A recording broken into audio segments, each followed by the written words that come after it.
Welcome back, ladies and gents. I'm Rick, and today we have something a little bit different. I'm involved in psychedelic activism here in the Pacific Northwest. We do these 24-hour Zoom events once a month to help raise awareness for the decriminalization movement, and I like to help out with the night shift. These events are great. I get to meet new friends and interesting people and swap stories and experiences. So I clipped out this small section for your guys' entertainment and so that you can get to know me a bit better and the philosophy that I've crafted around psychedelics. The topic of the event was regarding the sexual predators and cult leader types and overall dirtbags that have infiltrated psychedelic spaces. When I got into psychedelics, I already had a healthy loathing for the new age scene and the scammers that come along with it. That's why I don't do gurus or shamans or holistic spiritual teachers or any of that crap. But they're just one part of the equation, and this event reminded me that not all dirtbags are out for just your wallet. This conversation takes place at about 2 in the morning with my friends Steve and Christina. Steve is pretty much the reason I made this video. The guy just says so much brilliant stuff. And Christina definitely believes in a lot of stuff that I don't, but nevertheless, she's really awesome and adds a lot to this conversation. So I don't think you were there yet, Steve or Christina. So I'm going to tell this story again because I hadn't thought of this until this event. It kind of like jarred loose a memory I have. And that is in 2011, I was dating this girl, and we had kind of like met on some dating site and like steered, some chats about like the thing we had in common was Buddhism, right?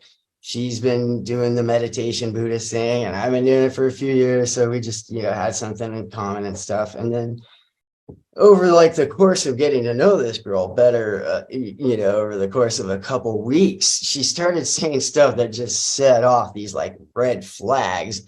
And I won't go into the whole story, but the gist of it is like, she met this guy who was like the head of this like Buddhist household. And he's supposedly enlightened. And so all these people come and like, to live with him and, get his teachings or whatever.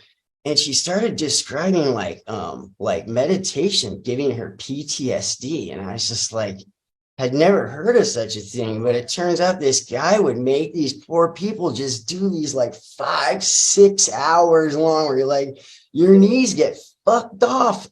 And if you like try to complain, the guy's just like, oh, I guess you don't have what it takes to be enlightened, and just like there's all this way. So then she says like she ended up dating the guy, and like we were in there for a while, and it turned out he was a just total piece of shit.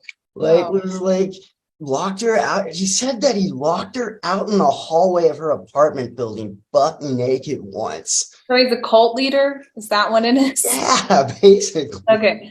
Yeah, there's I've met a lot of people like that just in the last 5 months in Hawaii. And I was just like, I laugh, but I tend to laugh when things make me really uncomfortable. And the fact is there's a ton of people who are ego tripping. Psychedelics don't always help people have a healthy ego. Sometimes they come back with like a super on steroids ego. You know what I think it is? And it's like, as I've been there, man, when you make that deep, like profound connection with the universe, like it's something so special and so just like, radically like mind changing and beautiful, like drop to your knees and weep, like just like beautiful and comforting and cradling you and shit. And like it makes like it's something just so out of like the norm, like what you feel that you really feel like you were selected by this like divine force to fucking like, like everyone else can go to the concert, but you get backstage passes, right? And I think, and especially like when you hear stories like from the Bible where like Moses was the only one guy out of the whole freaking tribe that was like got to go climb up this mountain and meet God and talk through this burning bush and shit. And so I think a lot of people start to see themselves as that, like the bush chose me, when really it's like anyone that applies himself to this path can get some serious fucking therapy and spiritual insight. But yeah, no, I know what you mean, man. It can pump some freaking narcissist. I had this explained to me actually. And the profound, deep, special nature of those visions apparently comes from the collective unconscious, which is, of course, timeless and eternal, and has that very deep, profound nature. Like the archetypes, like Jungian archetypes that are within us all. And stuff. You've hit the nail on the head there. You know, the archetypal experience is very deep, but really it's it's just kind of referring probably to some very down to earth, very human relationship things going on in your life. And when the goddess says, I need you to be ready, she probably means for that new person you're going to meet, rather than the psychedelic revolution that she wants you to lead, because you are the next incarnation of the Crowley Leary. Right. See, that's what I am talking about. When Steve referred to the wisdom of psychedelics as the goddess, I knew exactly what he meant. I've had psychedelic experiences where it feels like the wisdom and bliss is coming straight from Mother Nature herself. Not just a goddess, but the goddess. We're talking about something that the human language struggles to fully describe. And so we kind of just do our best. Do I believe in gods and goddesses? Absolutely not. Can I understand why somebody would want to refer to the psychedelic experience in that way? You bet your sweet cakes I can. 100%. The part about the collective unconscious being the source of these mystical visions, I'm not too sure about. But that bit about people with huge egos coming back and thinking they're supposed to be the next Timothy Leary, that was brilliant. Well, let's hear a little bit more about this connecting with Mother Nature stuff. I had this like series of trips where I was like, it was encountering the like same divine, presence that psychedelics can bring about, except it was like distinctly feminine, right? Like this was like the goddess experience, right? And like, that happened a few times over the course. It was like one time when I was, here by how, another time like out in the park, like I was just seeing the, face of the mother and like all the bark and stuff like that. But the next real mind-blowing experience, it was like coming from inside of me, right? Like it had switched to this point where it was like I was, making contact with like my inner feminine or whatever, and it, like I said, just one of these, like I'm the least woo-woo dude I'm all Carl Sagan, baby. But like this shit, I mean, like, it's like the best, like Jung kind of explained it with the animus thing, and it's like ubiquitous throughout like Hermeticism and alchemy and all that, like symbolism of the Rosicrucians and all of that shit. Like that's like that path of spiritual transformation is like out there in the ether for us to kind of pluck out, it seems. You're speaking my language. Yeah, I think that not everybody does get that stellar gnosis. I like that terminology for that divine union. Not everybody receives that download in this lifetime, but as we know, psychedelics do make it more likely to speed up the process. See what I mean? We're all talking about the same thing. Steve says it comes from the collective unconscious. I described it as being plucked from the ether, and Christina said it's downloads from the source, which is a phrase I would never use, but we're all describing the same thing. And I've experienced it in a couple different ways. Sometimes it feels like it's something external, and sometimes it's coming from inside of me. Maybe it was coming from me the whole time and just felt external. Who knows? Who freaking knows? I say, if you keep worrying about why it's doing what it's doing, you're totally gonna miss out on what it does. Yeah, I don't know if I even finished up that sentence or not, but like I'd never heard the phrase "the Great Mother" too. It was like after a night on mushrooms, I got on Google the other day. I was like, let's see what this and I just found this whole like catalog of like goddess worship going back to the fucking like caveman days. Like, you know what I mean? Like stuff carved out of like mastodon bone and stuff. These like large breasted fertility goddesses and shit. Like we just entered that age again. And that's the direction we're heading. But it's the time of the alchemical mother, the great mother. It's like there's just like something about psilocybin for me at least, just like activates this very like ancient like ceremonial part of the brain where it's like, for me, just the fact that it's like chemistry happening in my brain, that nature provided this at all. Like I eat this mushroom and like have this just amazing experience. Like it still is, but yeah, it like blows me away sometimes how cool it really is, how fortunate we are. You see that look on Steve's face? I had actually very rudely cut him off when he was bringing up a new topic. Steve, if you're watching, buddy, my bad. Anyways, luckily I had just enough self-awareness to get things back on track again, so we'll start it there. Oh man, I'm sorry. I know you just said, can you ask the question one more time again? Yeah. I've noticed that talk of the divine feminine is beginning to attract sort of problematic elements apparently. And I think what I worry about personally is becoming one of those guys, with this is what the psychedelic divine feminine looks like t-shirts. Oh, right. Where you're kind of a supposed ally, a nice guy ally. Yeah. And I wondered if anyone had any take on that. The shadow side of the man. I've known like plenty of those like hippie like man bun dudes that act all like gentle and peaceful, but really they're like trying to get your chick's phone number behind your I've dated those guys. It's scary. Right. It's scary. I summed it up very well there, dude. I think that I'm really glad that Steve brought this up because it's something I think about all the time regarding spirituality and enlightenment. Let's just say, for example, I had an experience that could be interpreted as a Kundalini awakening. I'm not saying that's what happened, just as an example. So I start researching it online and looking into it, and I find a whole bunch of new age scam gurus selling their secrets of Kundalini for $99.99. That element is out there. There are going to be people saying they've had this experience so that they can sell you vitamin supplements and stuff like that.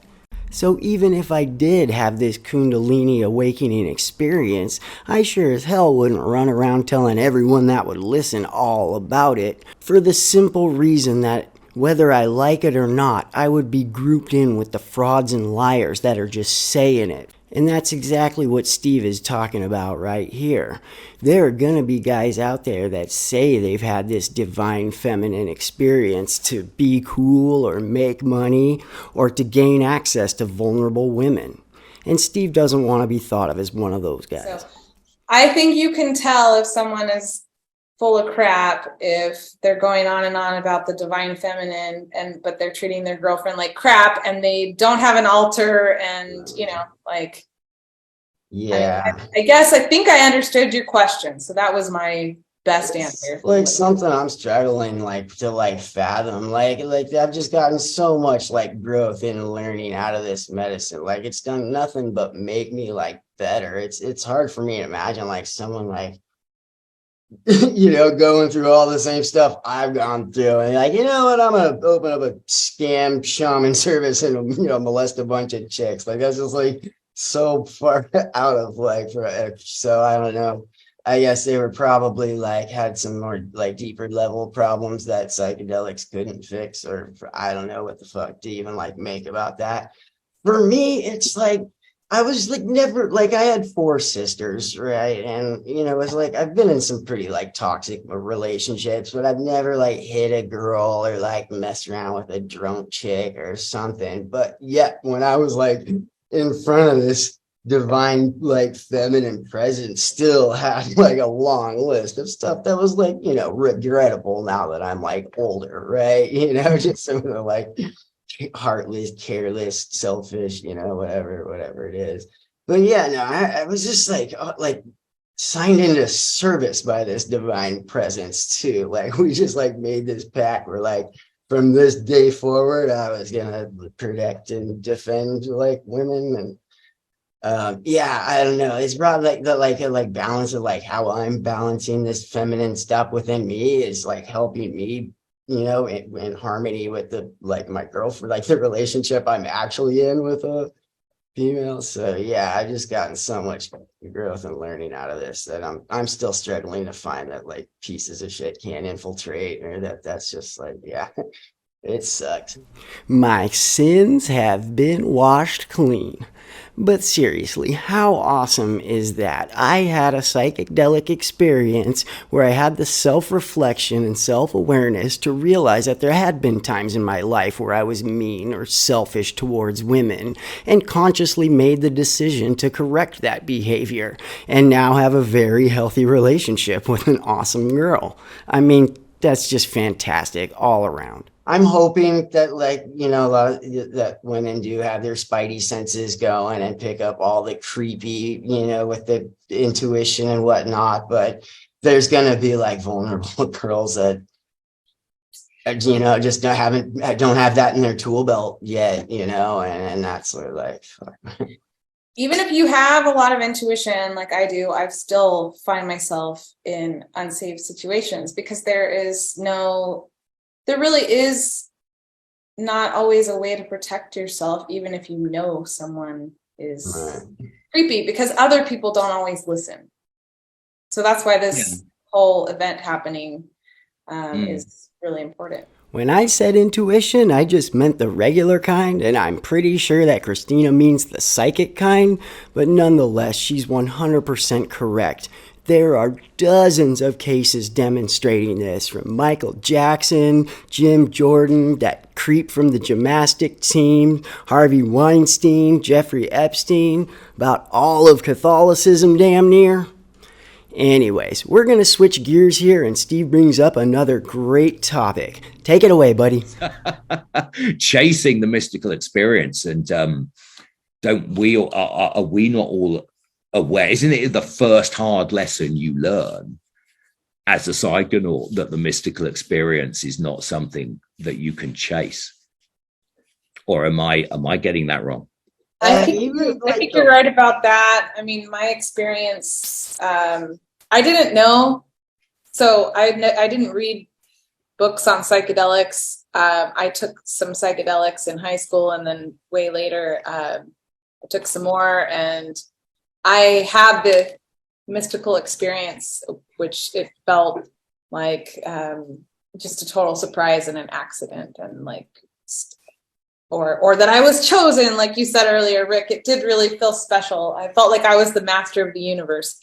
And yeah, so I think that chasing it is not conducive to finding it, because, I've definitely tried to go back there since. And I found that the more I grasp at it, the further it like slips through my fingers like water or something, just and I think that we find the mystical experience and integrating it. It's quieter, it's in us, we never forget it. And the chop wood, wait, how does it go? Carry water, chop wood, whatever. Chop wood, carry water. But before ecstasy, take out trash, do dishes. After ecstasy, take out trash, do dishes. Oh man, I don't know where Steve got that one from, but I love it. And he's also correct about attempting to chase down the divine mystical experience. It just doesn't work that way.